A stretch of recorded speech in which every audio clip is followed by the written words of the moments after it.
Mirë mbrëma, mirë se erdhët në Shqip në Dritare Televizion. Kam të ftuar një shqiptar i cili ka një ngjarje sa afërmi dhe ju e dini, Dritare është vendi ku të gjitha ngjarjet, të gjitha zgjedhjet, të gjitha kujtimet, të gjitha tregimet e shqiptarëve kudo që janë, vinë këtu, mblidhen edhe i ndajmë me njëri tjetrin. Kam zotin Florin Dervishi nga Firenze, është në Firenze tani. Mirë se erdhët. Mirdita Rodina, mirdita përshëndes të gjithë publikun që ju ndjek, të ju përshëndes të gjithë shqiptarët kudo që ndodhen, faleminderit shumë. Unë ndodhem në zyrën e shtabit elektoral që na ndjek. Dhe flasim nga pranë të ju. Komunikimin me regjin ishte një zonjë që fliste italisht, e cila dërgoi të dhënat e Teamsit. Po ndihmonte pak në lidhje ndërmjet nesh. Sepse ju jeni duke kandiduar në Prato. Në Prato, për Këshillin e Komunës. Për Këshillin e Komunës. Në fillim unë do doja të dija për ju, po në fillim të di diçka për zgjedhje, domethënë çfarë po ndodh, çfarë zgjedhjesh janë, nuk e kam, nuk e dija. Ka zgjedhje komunale në Itali? Në Itali zgjedhje ka gjithkohës. Në Itali zgjedhje ka gjithkohës, sidomos zgjedhje komunale. Edhe në Prato janë zgjedhjet, duket lidhja, janë zgjedhje për komunë, për zgjedhjen për kryetarin e komunës. Unë kandidoj, ju lutem më dëgjoni. Ju dëgjoj shumë mirë, po, thjesht jeni shumë mirë. Unë kandidoj me një listë civile, me një listë civike, një shoqëri civile, jam i pavarur, pa parti. Edhe zgjedhjet zhvillohen me datën 24 dhe 25 maj të këtij muaji. Jeni në 25 maj, domethënë? Prato vendos për kryetarin e ardhshëm. Kryetarin e komunës të ardhshëm, kryetarin e bashkisë për bashkiakun e ardhshëm. Po, dhe ndërkohë dhe për Këshillin Komunal, për gjithë. Po, zgjedhjet bëhen dhe për Këshillin Komunal, kryetarin e komunës, kryetarin e bashkisë dhe për Këshillin Komunal. Ju përse kandidoni? Përse është? Se nuk e di, a kam një flet palosje regjia, nëse ka një flet palosje të Florimit, lutem ma kalo që ta shikoj. Unë kandidoj mbështes kandidatin e Majt, që është për kandidatin për... Unë i dëgjoj shumë mirë, mund të flasim pa ndërprerje, i dëgjoj shumë mirë. Mbështes kandidatin e Majt, i cili mbështetet nga 5 lista, 2 janë lista civile dhe 3 janë lista partijake. Unë jam një nga lista civile, me fjalë jam kandidat, unë jam komplet lista jone, gjithë lista jone janë kandidat jo partijak, unë jam jo partijak, që mbështesim kandidatin e Majt. Kandidat për Këshillin e Komunës? Unë jam kandidat për Këshillin e Komunës, po. Këshilli i Komunës përbëhet nga 32 këshilltarë. Dhe çdo listë ka 32 kandidatë. Me fjalë 5 lista që mbështesin kandidatin Mateo Bifoni të Qendrës së Majt, gjithsej jemi 160 kandidatë të Majt, që mbështesin kandidatin e Majt. Jemi 5 lista, 3 janë partijake dhe 2 jo partijake. Unë jam një nga ato lista që quhet Orgoljo për Praton, e thënë shqip krenari për Praton, që jemi pa parti, jemi jo partijak. Jo partijak, por mbështesni kandidatin Majt. Po mbështesin kandidatin e Majt. I cili është? Quhet Mateo Bifoni. Është hera e tij e parë apo ai është aktual tani në Prato? Jo, ai është hera e tij e tretë. Pas një shkputje 2 vjeçare, të tij, për arsye të ndryshme, pati një ndërprerje 2 vjeçare, dhe tani ai rikandidon sepse është kandidati më i fuqishëm për Qendrën e Majt, edhe më i fortë, më i mirë. Edhe Qendra e Majt, Partia Demokratike që Partia e Majt, ka menduar të rikandidoj këtë kryetar bashkie. Aktualisht kush është kryetar? Aktualisht Komuna e Bashkia e Pratës është në drejtimin e një komisari të jashtëzakonshëm të qeverisë për arsye hetimi kryebashkiake dha sepse është nën hetim dha ka dhënë dorëheqjen. Para një viti dhe për një vit po është. Ai që ka të ndërheqjen, cilin grup përfaqësonte, çfarë partie? Ajo që kryetarja që dha dorëheqjen përfaqësonte Partinë Demokratike. E kuptoj. Dhe është nën hetim. Përse? Nuk është të nuk do t'i futën problemet të drejtësisë, nuk kemi fjalë. Kur kemi zgjedhje nuk flasim për drejtësinë. Jo, sepse nuk janë personi i duhur të japin ndim të qartë. Kështu që e Majta ka gjetur një kandidat të ri që të vazhdoj punën, sepse puna nuk ecën kështu. Puna nuk ecën, duhet të vazhdoj. Puna nuk ecën, duhet të vazhdoj. Në Tiranë patëm një problem të ngjashëm, kryetari i bashkisë, në fakt jo vetëm në hetim, po edhe në paraburgim. Dhe Tirana ngeci, dhe nuk u desh të bëjë zgjedhje të reja, ndërkaq Tirana ka një nevojë ulëritëse për kryetar bashkie, merr mend. Në Itali zgjidhje ndryshe. Ti jetohesh dhe zëvendësohesh. E kuptoj.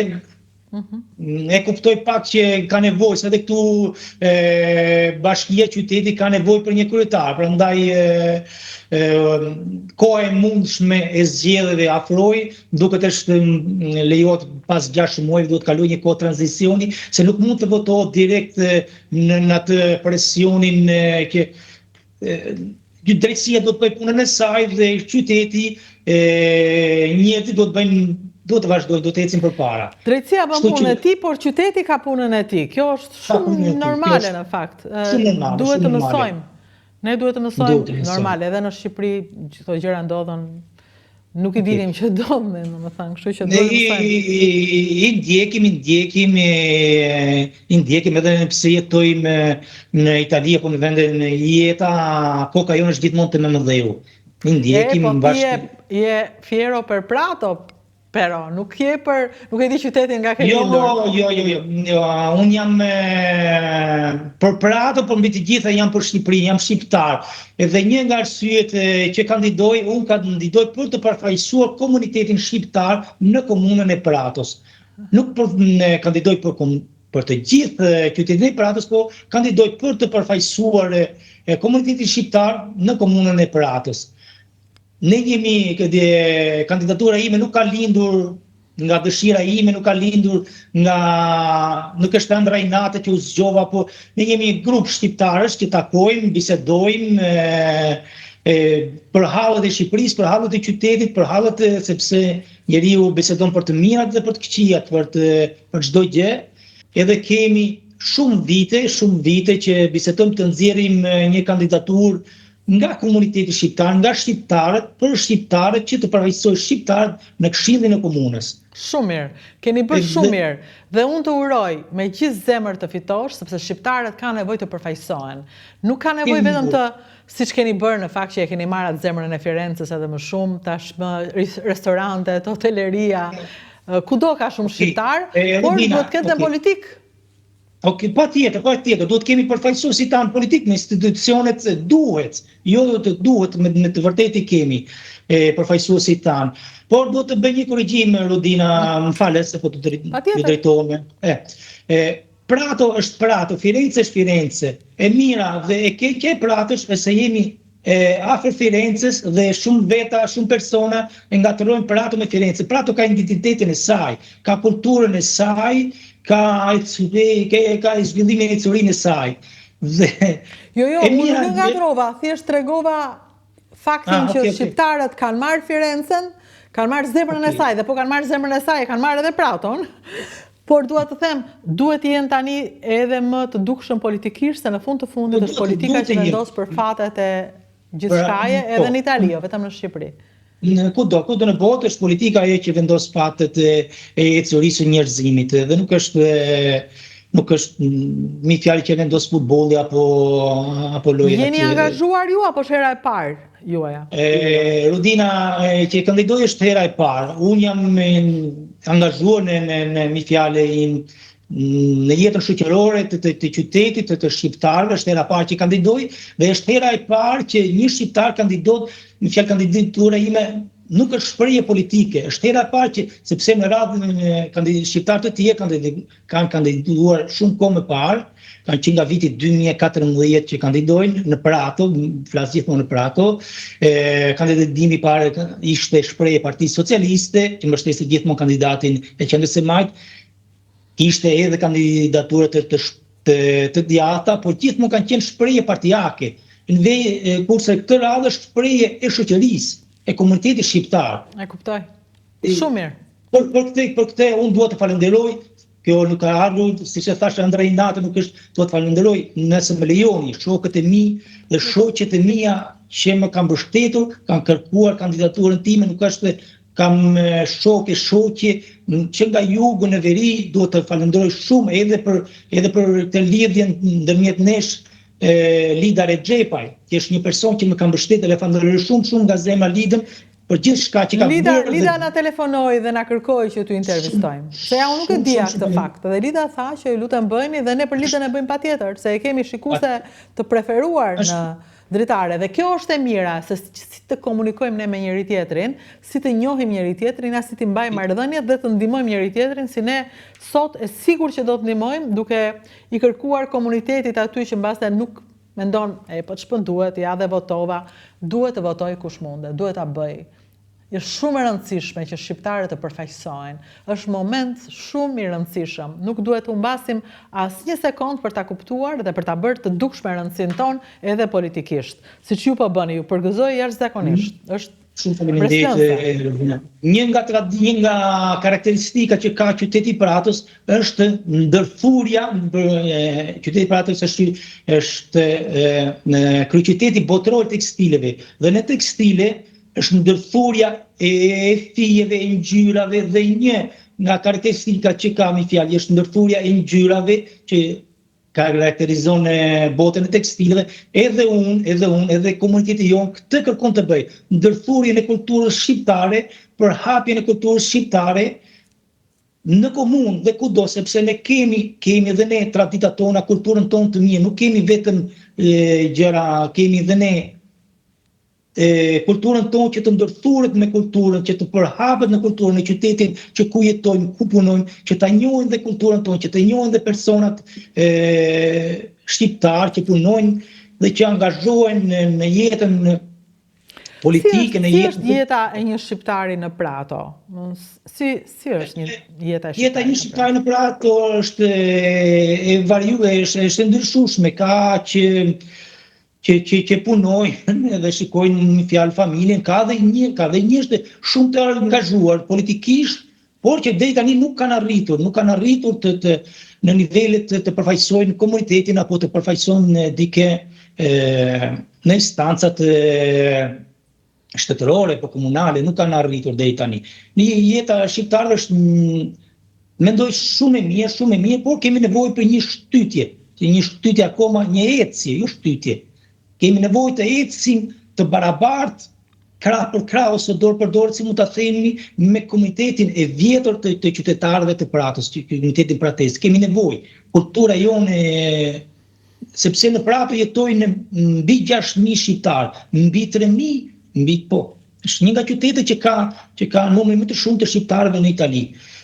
Mbi 3.000 janë me shtetësi italiane dhe modifikohen ditë për ditë. Po të shikosh po të shkojmë të zyra e gjendjes civile, ti thuash sa shqiptarë jetojnë në Prato, ata shikojnë, hapin statistika dhe thonë 3.000, sepse 3.000 të tjerë nuk janë më qytetarë shqiptarë, janë qytetarë italianë, nuk janë më të huaj.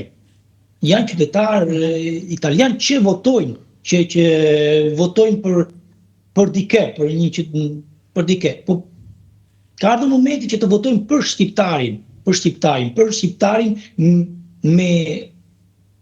me origjinë shqiptare, sepse ka ardhur momenti të arrijmë atje ku duhet, në instancat më të larta. Sa vota ju duhen juve që të fitoni? Më duhen 600 vota, 600 preferenca. 600? 600. Wow, do ishte pafalshme. Ju lutem shumë, nëse ju fitoni dhe unë e uroj të flasim bashkë me njërë mbas emisionit, sepse do ishte shumë e pafalshme, e pa mendueshme që të ketë 6.000 shqiptar dhe të mos votojnë, kur ndërkohë që duhen vetëm 600 vota. Kjo do ishte, do ishte e rëndë për ne që ta bëjmë këtë gjë. Mos i japim vota një njeriu që na përfaqëson dhe në fund të fundit Çfarë mund të ndodhi për shembull që një njeri ta mendoj 2 herë pse për shqiptarin, po ja votën italianit. Domethënë çfarë mund të ndodhi? Mund mos ketë siguri, mund mendoj që mua nuk më duhet një shqiptar në politikë se kam punë me italianët. Çfarë mund të ndodhi në mendjen e një njeriu para se të votojë se po vjen ajo dita e votimit? Mund të flasim pak për këtë? Jo, unë mendoj që është indiferenca. Indiferenca është ajo që armiku kryesor. Indiferenca është armiku kryesor I joni, të them të drejtën, në çdo skaj, dhe ne nuk duhet jemi mendimi im. Indiferenca është, e kam thënë diku që indiferenca është një luks që ne nuk na përket. Është një luks që ne nuk mund të jemi indiferent kundrejt ngjarjeve që ndodhin në qytetin tonë, kundrejt ngjarjeve që ndodhin në vendin tonë, kundrejt ngjarjeve që ndodhin në vendlinjen tonë. Indiferenca është armiku kryesor I yni, mendimi im. A ke shumë të drejtë. Ne nuk kemi luksin të jemi indiferent. Ne nuk e kemi luksin të jemi indiferent. Indiferent mund të jetë, nuk di sikush mund të jetë një person shumë, ne nuk e kemi luksin. Ne duhet të ndihmojmë njëri tjetrin, të shikojmë njëri, të ndihmojmë të mirin tonë, të ndihmojmë personin e mirë në çdo aspekt, në çdo fushë të jetës.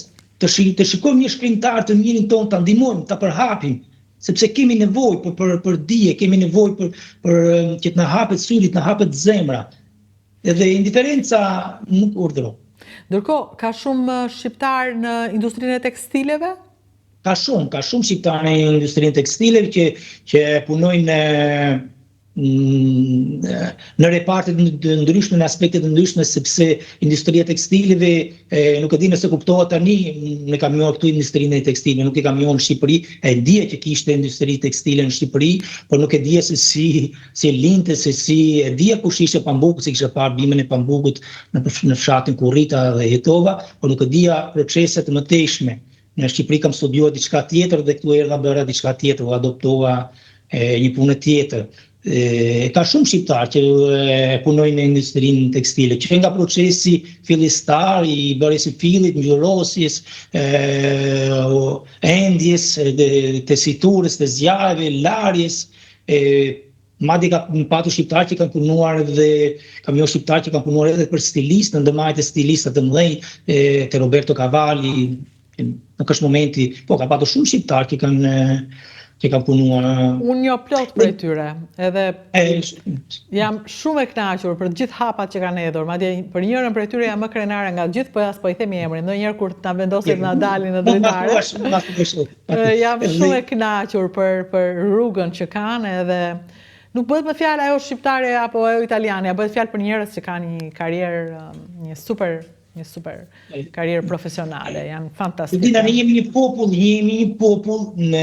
që kemi të gjitha aftësitë, jemi një popull që kemi të gjitha aftësitë e mira, të gjitha. Nuk e them të sepse unë jam shqiptar, ne jemi shqiptar, por jemi një popull që me të vërtet ne kemi shumë popull I aftë. Ta imagjinosh tu kemi ardhur nga zero, unë kam ardhur nga zero të gjithë dhe jemi komuniteti I dytë për numër në Prato dhe komuniteti më I mirë integruar, komuniteti ka piktor, ka artista, ka muzikant, ka nga të gjitha. Në Prato, në Firenze, po edhe në Prato, në Firenze patjetër që po edhe në Prato. Edhe tu ka restorante, mbase jo aq të famshme të nivelit të Firenze, po kam fjalën ka edhe këtu njerëz që merren me ristorant, me ristoracion, se s'dohet ta thoja italisht, se mundohem me shqiptar të flas gjithmonë shqip dhe mundohem të zgjedh fjalët sa më të bukur. Shumë mirë zgjedh, mos ki merak. Domethënë kur bën fushat elektorale ti flet shqip tani apo jo? Jo, unë kur bëj fushatën elektorale unë flas shqip. Gjithmonë në jetën time me shqiptarët flas 100% shqip dhe mundohem të flas sa më mirë shqip, mundohem se nuk e di nëse arri dhe sa arri shqip. Vetëm kur flas me italianët jam I detyruar të flas italisht. Por ti tani ke nevojë për votat e shqiptarëve. S'ke shumë nevojë për votat e italianëve. Ti me votat e shqiptarëve bëhesh kryetar komune. Se më shkau goja, po hajde mbase kujdes. Mbase kujdes, sill fat jo. Jetë një urim. Kryetar komune, unë se vë fare ndyshim, kjo është kohë e afërt, koha që ne do drejtojmë politikisht në shumë prej vendeve ku jemi, nuk kam asnjë dyshim për këtë. Duhet vetëm të nisi që të votojnë shqiptarët, të heqin dorë nga indiferenca dhe po të votojnë janë fitues kandidatët tanë. Edhe unë Rudina të dua që kjo, me fjalë kandidatura ime, të flas për veten time tani se jam unë, të jetë si ai guri që hidhet në mes të pellgut dhe që largon ato dallgët, të largon derisa të lagin brigun, të largon të bën sa më të fuqishme dallgët të arrijnë në zemrat e gjithë shqiptarëve, sepse si ta thash, unë njoh shumë vajza dhe dim shumë të aftë, që njerëz që kanë studiuar shumë, që kanë studiuar në Shqipëri, kanë studiuar edhe këtu, shumë të aftë. Dhe të mbrojmë shqiptarizmin. Unë jam për mbrojtjen, përfitoj nga kjo bisedimi jonë, jam për mbrojtjen e shqiptarizmit, se kemi nevojë të mbrojmë njëri tjetrin, të mbrojmë shqiptarizmin dhe ta përhapim sa më shumë, sepse kemi nevojë, jemi një popull që meritojmë. Cila është problematika që kanë më shumë shqiptarët që mund të ndikoje, mund të ndërhyje, mund të jepje një dorë duke qenë aty në vendin e dur, në këshillin komunal, ku vendosen fatet e qytetit? Problematikat janë të shumta e roli i këshilltarit është të vënë në pa, të vënë në dukje problematikat e komunitetit nga ku ka dalë, ku është zgjedhur. Roli i këshilltarit ky është të vënë në pa që të drejtohet Këshillit të Komunës, kryetarit, xhunta komunale, nuk e di si quhet, si quhet në Shqipëri, ato që drejtojnë fjalën në drejtorat e drejtorive, si drejtorat atyre, i thotë që ky komunitet ka nevojë për këtë, ka këtë problematikë, ka nevojë për këtë. Edhe në fjalën e drejtorit, kjo është roli i këshilltarit, të shikoj problematikat e komunitetit të tij ose të votuesve të tij. Edhe një qytetar, edhe një këshilltar italian këtë bën. Shikon problematikat e komunitetit që kanë votuar italian. Kjo lagje ka kjo problematikë, kjo lagje ku unë jam zgjedhur, ka kjo problematikë, ndriçimi është kështu. Shqiptarët kanë këtë probleme, duan një ndihmë për hapjen e shkollës shqipe. Ne kërkojmë, se shumë familje ma kërkojnë hapjen e shkollës shqipe, që fëmijët e tyre të vazhdojnë të mësojnë shqip. Një nga objektivat tonë, pastaj kemi, nëse arrim, shpresojmë, mendoj që do arrim, kemi edhe një objektiv surprizë që kemi biseduar bashkë, një fjalë surprizë që do të jetë për shqiptarët, një surprizë e këndshme, shumë e këndshme për shqiptarët e qytetit dhe të gjithë Shqipërisë. Përfitoj nga rasti, sot është edhe ditëlindja e heroit tonë kombëtar Gjergj Kastrioti, që një nga surprizat do të jetë edhe kushtuar emrit të tij. Çfarë do bëni? Po thash është si për surprizë, megjithatë do kërkojmë nëse megjithatë do mundohemi, do kërkojmë vënien e busit të tij në një lulishte të qytetit. Shumë interesant, po. Të vi Skënderbeu edhe në Prato. Mundohemi, shpresojmë që do të arrijmë. Shpresojmë që do të arrijmë, sepse vullneti nga komuniteti nuk mungon. Shpresojmë të arrijmë atje ku duhet, edhe hap pas hapi. Mrekulli. Në fakt, kjo është diçka që duhet të ndodhi, që shqiptarët vetë duhet ta ndiejnë se krenarinjër që të kenë kudo të kenë në pozicione drejtuese apo në pozicione vendimmarrëse të kenë bashkëpatriot, është e rëndësishme kjo gjë. Ju vetë ku punoni? Me çfarë, cili është profesioni aty? Unë punoj në industrinë tekstile, jam tip magazinieri tani punoj në një ndërmarrje të vogël, në një orditur ose reparti i endjeve, por është në ndërmarrje private. Gjithmonë kam punuar gjatë këtyre viteve, kam punuar në 2 ndërmarrje të mëdha që prodhonin nga zero deri tek produkti final, stofra për grifet më të mëdha të modës italiane dhe botërore. Edhe ka 2 vjet që punoj të një ndërmarrje tjetër për arsye ekonomike, sepse ne jemi punëtorë, do shkojmë ku na afrojnë më shumë para. Prandaj punojmë te një patjetër. Shumë se çrëndsi ka firme madhe rrogë vogël. Jo, nuk ka rëndësi, se në fund dinjiteti i punëtorit e shikohet tek paga. Mbrohet me pagën dhe me E keni punuar gjithmonë në tekstile, pra në Gjithmonë në tekstile, që nga viti 1995 gjithmonë në tekstile. Wow, që në 95-ën jeni atje? Jeni në një të vend, keni ndryshuar? Jo, që në 95-ën, që në korrikën 95-ës unë jam në Prato dhe nuk kam ndryshuar asnjëherë, dhe të them të drejtën Jam dashuruar disi me këtë qytet të mrekullueshëm, sepse Prato është një qytet i mrekullueshëm, ka një histori, ka nxjerrë njerëz italian të mrekullueshëm, Francesco Dattini, vëllezërit Veronesi, Giovanni dhe Alessandro Veronesi, shkrimtar shumë të njohur. Roberto Benigni nuk ka lindur në Prato, por është rritur në Prato, del një fjalë është një qytetar, një si qytetar pratez, ka ardhur në moshën 6 muaj në Prato, edhe ai është një emigrant si puna ime, si ne, të tjerët.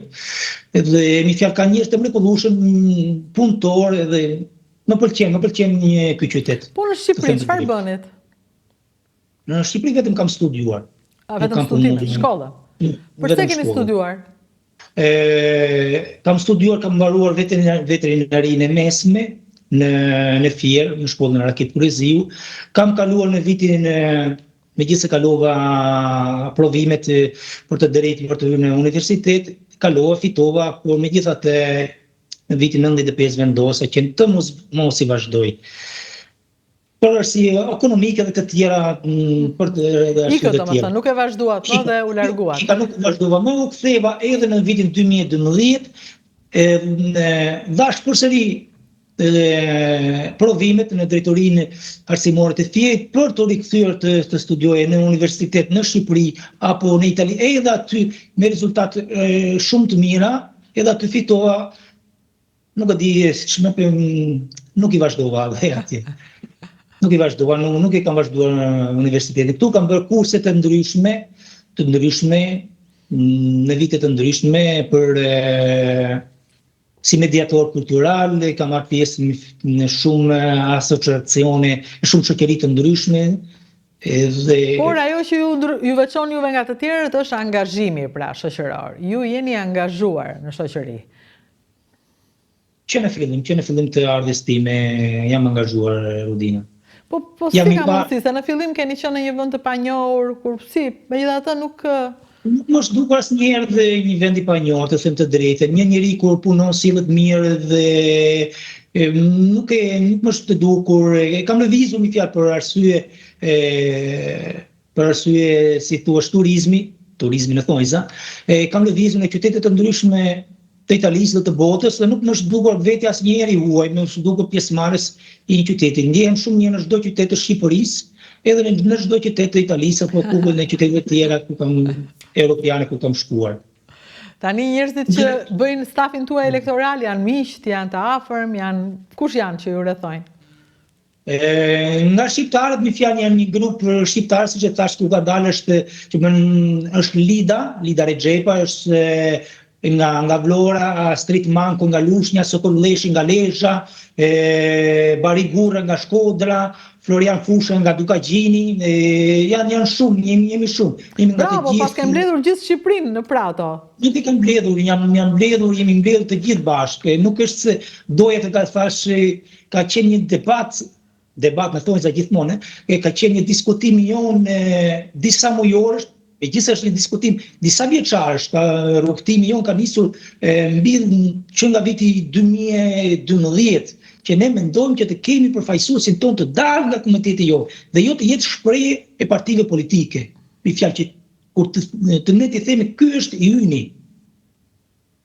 Në kohët e fundit ky rrugtim me fjalë u bën më intensiv, bisedimet u bën më intensive dhe në fund u vendosën shokët edhe shoqet, jo unë personalisht që do kandidoj unë, dhe vendosën të gjithë shokët edhe shoqet që do na përfaqësosh ti. Dhe okej, nuk është një barë e rëndë, vështirë, nuk është diçka e thjeshtë. Është sepse kam përgjegjësinë për këtë komunitet. Atëherë ditën që kur janë zgjedhjet në 25. Me 24, ku votohet ditën e diel, me 24 maj dhe ditën e hënë deri në orën 15, deri në orën 3 me 25 maj. Në 25 merret vesh, domethënë që ke fituar. Në 25 në orën 6 mbrëmjes merret vesh çdo gjë kush ka fituar. Kur të kesh fituar bashkë me miqt e tjerë të stafit, do bëjmë një lidhje live në Dritare, të urojmë edhe të urojmë të gjithë shqiptarët që do votojnë për ty në datën 24. Patjetër, dhe unë ftoj të gjithë shqiptarët ku që në ndodhen të ndjekin Dritare.net, të ndjekin Rudina Xhumbën, Unë nuk i njoh personalisht, po ju kam ndjekur, për mua je një person shumë i mirë, i mrekullueshëm, një fjalë. Falenderoj nga zemra, falenderoj shumë Lidën për që na mundsoi këtë njohje, këtë lidhje, dhe falenderoj të gjithë shokët e mi që më mbështesin me këtë ecuri. Edhe ju kërkojmë indiferentëve që atë ditë mos jenë indiferent. Pas shkojnë, ta pastrojnë të merren me punë, por të shkojnë të votojnë. Faleminderit shumë. Të vaftë mbar, Florin. Shumë faleminderit, miru pafshim, shumë faleminderit, Rudilë. Miru takofshim me fitore. Miru pafshim, shumë faleminderit. Isha në lidhje të live me Prato, Firenze, me Florin Dervishin, një njeri angazhuar, një shqiptar i mirë, një shqiptar i cili kërkon votat e shqiptarëve, dhe kam një ndjesi që shqiptarët do japin votën, sepse ai është një djalë i mirë, i cili doja u shpërblej, duke i dëgjuar, duke dhënë një dorë dhe sidomos duke qenë një prej atyre që pastaj do pasohen nga shumë të tjerë në komunën e Pratos apo kudo. Ne duhet i bëjmë njerëzit tanë fitus. Është në dorën tonë. Ndonjëherë themi, po ç'më duhet të lëviz kur çdo më bëj mua unë në rregull dhe kam jetën. Jo, do ta kesh më mirë jetën, po bëresh shqiptar fitus. Komuniteti shqiptarëve në Prato, në Firenze dhe kudo ka zgjedhje, duhet, shqiptarëve që kanë drejt vote, duhet të dalin atë ditë dhe t'i bëjnë fitus për aqësuesit e tyre. Kjo do jetë një krenari plus. Kënaqësi që bëm këtë intervistë, kam gjithmonë kënaqësi kur ka një garë, sepse jam dhe unë në pritje bashkë me ty që intervistoj, por edhe me njerëzit të cilët nga pjesë e këtyre komuniteteve, kështu që jam duke pritur 24 majin. Ndërkaq, regjistrohet tek Dritare e Televizionit Rudina Xhunga. Është një kanal shumë i veçantë dhe këtë nuk e them sepse jam unë që kam krijuar. Është përtej pritshmërive të mia si krijuese, është më shumë se kaq. Tani është një dritare për vajza dhe djemë të rinj që bëjnë podcastet e tyre, që kanë zërin e tyre, që thonë fjalën e tyre, por dhe për mira shqiptar kudo në botë, të cilët duan të dëgjohen, të cilët thjesht futen live dhe flasin me ne, dhe pastaj befas nga zërat e njerëzve të zakonshëm bëhen zërat e njerëzve të jashtëzakonshëm, sepse jehuna është ajo që e bën një zë të jashtëzakonshëm. Kështu jemi të gjithë njerëz të zakonshëm kur dëgjojmë apo shohim veten para pasqyrës. Kur e shikon në dritare pastaj janë mira sy dhe vesh që të ndjekin. Prandaj, bëj një subscribe të Dritare Televizionit Rudina Xhunga, na u bashko, bashkë bëhemi shumë, dhe mos harxho kohën duke komentuar, më besoj edhe pse dua që të komentosh, por më mirë fol në dritare, këtë bëj, të pres.